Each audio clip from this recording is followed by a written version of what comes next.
एकाकीपणा हा मानसशास्त्राशी संबंधित आहे. म्हणजे तो मानसिक आजारही असू शकतो. एकाकीपणा, एकाकी वाटणं.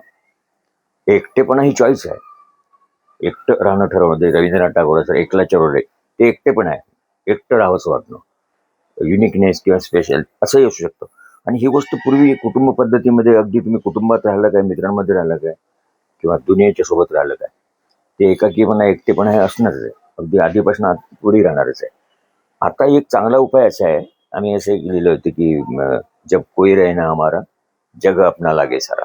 याचा अर्थ असा आहे की आता सोशल मीडियावर जे लोक त्या फोनमध्ये का घुसतात, कारण प्रत्येक व्यक्तीला एक रेकग्निशन म्हणा किंवा रिॲक्शन पाहिजे असते आपल्या ॲक्शनवर. समजा मी गात असेल तर कोणी ऐकणारं लागणार, किंवा माझी काहीतरी तक्रार असेल तर ती पण कोणीतरी ऐकणारं लागणार. काहीतरी माझं म्हणणं कोणीतरी ऐकणार. लोक देवाच्या पण नादाला का लागतात. आणि मग असं लिहिले होते, एक क्लब आहे इथे, तिथे सगळेजण जमतात आपापल्या कविता ऐकवण्यासाठी. ऐकत कोणीच नाही. म्हणजे मी वाट बघत बसतो की आता याचं संपलं की माझी ऐकवतो मी. ऐकवण्यासाठीच लोक तिथे जमतात. ऐकणं वेगळं आणि ऐकविणं वेगळं. आणि त्याच्यात मी असं लिहिलं होतं की कोणीच कोणाचं ऐकत नाही. प्रत्येकाला काहीतरी सांगायचं असतं. मला पण सांगायचं आहे. मग देवाला का म्हणतो आम्ही की तो ऐकतो. बरं ऐकतो आणि क्रिटिसाइज करत नाही. म्हणजे गुपचूप ऐकतो. दगडाचाच आहे ना तो. याच्यातून ते सायकोलॉजिकल, म्हणजे देवाच्या मागे आपण जे लागतो त्याचं कारण ते आहे की तो तिथे बिचारा तो तुम्हाला क्रिटिसाइज करत नाही आणि गुपचूप ऐकतो.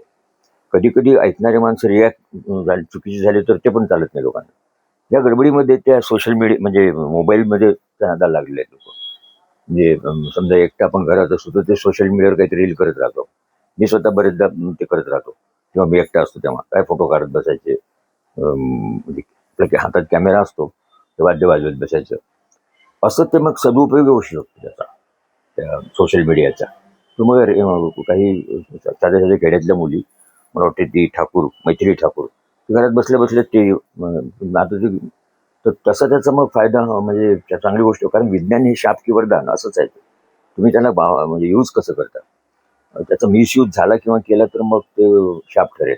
जसं आता युद्ध, ऑटोमिक एनर्जीचं चाललेलं आहे की ते युद्ध करतात लोक विज्ञानाची शक्ती वापरून. एकमेकांना ठार पण करू शकतो आपण विज्ञानाची शक्ती वापरून. तिथे ते शाप ठरेल विज्ञान. तसं ते सोशल मीडियाचं आहे, ते वरदान ठरू शकतं.